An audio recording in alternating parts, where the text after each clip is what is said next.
நாங்கள் வந்து தேசிய கட்சியோட கூட்டணி வைக்கல, அவள் தேசிய கட்சியோட கூட்டணி வச்சுருந்தாங்க. அந்த தேசிய கட்சி கூட்டணி வச்ச காரணத்தினால தான் அவளுக்கு அந்த வாக்கு கிடைச்சிருக்குது.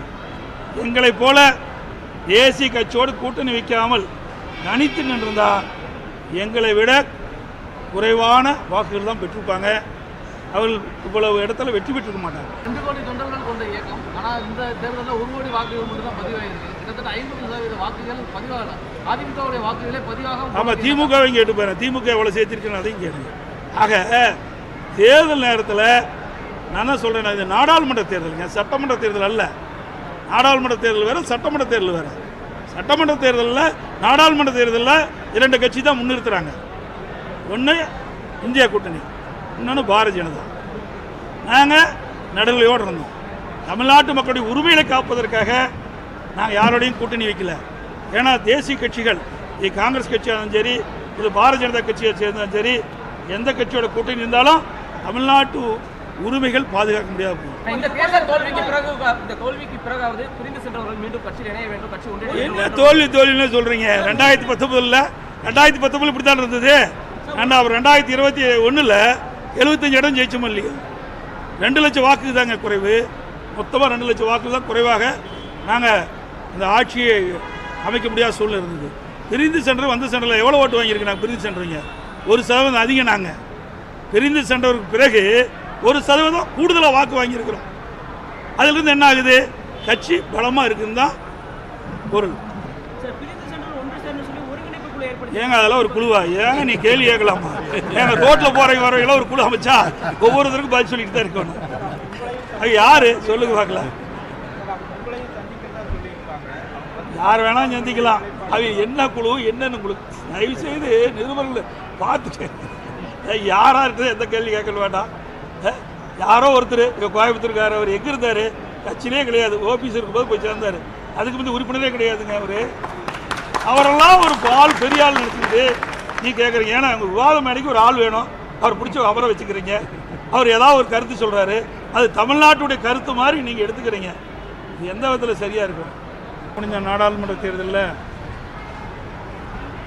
அனைத்து இந்திய அண்ணா திராவிட முன்னேற்ற கழகம் 2019 நாடாளுமன்ற தேர்தலில் பெற்ற வாக்குகளை விட 1% வாக்கு கூடுதலாக பெற்றுக்கின்றது. 2019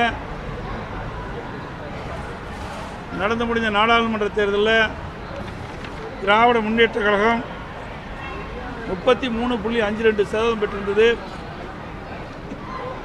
2024 தற்போது நடந்து முடிந்த நாடாளுமன்ற தேர்தலில் திராவிட முன்னேற்ற கழகம் பெற்ற வாக்கு 26.93.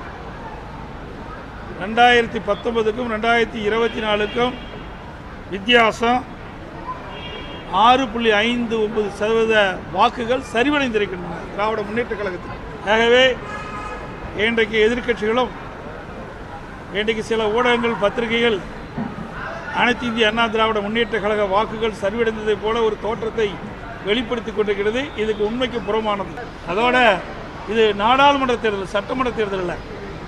இன்னும் பார்த்தீங்கன்னா 2014 இதே கோவை நாடாளுமன்ற தொகுதியில் திராவிட முன்னேற்ற கழகம் 3வது இடத்துக்கு தான் வந்தது.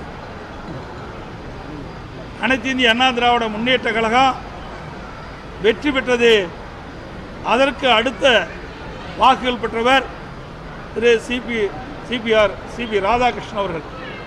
அவர் அதிமுக வேட்பாளரை விட 42,000 வாக்குகள் குறைவாக பெற்று தான் இருந்தார். ஆனால் திராவிட முன்னேற்ற கழகம் சுமார் 2,17,000 வாக்கு தான் பெற்றது. 3வது இடத்து தான் தள்ளப்பட்டது.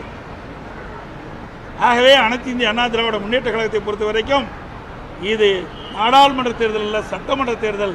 இன்றைக்கு தமிழ்நாட்டு மக்களை பொறுத்த வரைக்கும் நாடாளுமன்ற தேர்தலில் ஒரு மாதிரி வாக்களிப்பாங்க, சட்டமன்ற தேர்தலில் ஒரு மாதிரி வாக்களிப்பாங்க. இது மத்தியில் யார் ஆட்சிக்கு வரணும் என்று இன்றைக்கு வாக்களித்திருக்கிற மக்கள். அது அனைத்து இந்திய அண்ணா திராவிட முன்னேற்றங்கள் சரிவே கிடையாது. அது மட்டும் இல்லை, 2019 கூட என்று திராவிட முன்னேற்ற கழக கூட்டணி இங்கே வெற்றி பெற்றது. 1,76,000 வாக்குகள் வெற்றி பெற்றாங்க. திராவிட முன்னேற்ற கழக தலைமையிலே அமைக்கப்பட்ட கூட்டணி வேட்பாளர் கம்யூனிஸ்ட் கட்சியை சேர்ந்தவர் சுமார் 1,70,5,000 வாக்குகள் வெற்றி பெற்றார். அதற்கு பிறகு வந்த 2021 சட்டமன்ற பொதுத் தேர்தலின் போது இந்த நாடாளுமன்ற தொகுதிக்கு உட்பட்ட அனைத்து சட்டமன்ற தொகுதியிலும் அனைத்து இந்திய அண்ணா திராவிட முன்னேற்றங்களும் அந்த கூட்டணி தான் வெற்றி பெற்றது. ஆக இந்த நாடாளுமன்ற தேர்தலுக்கும் சட்டமன்ற தேர்தலுக்கும் மக்கள் வெவ்வேறு விதமாகத்தான் முடிவு செய்கிறாங்க.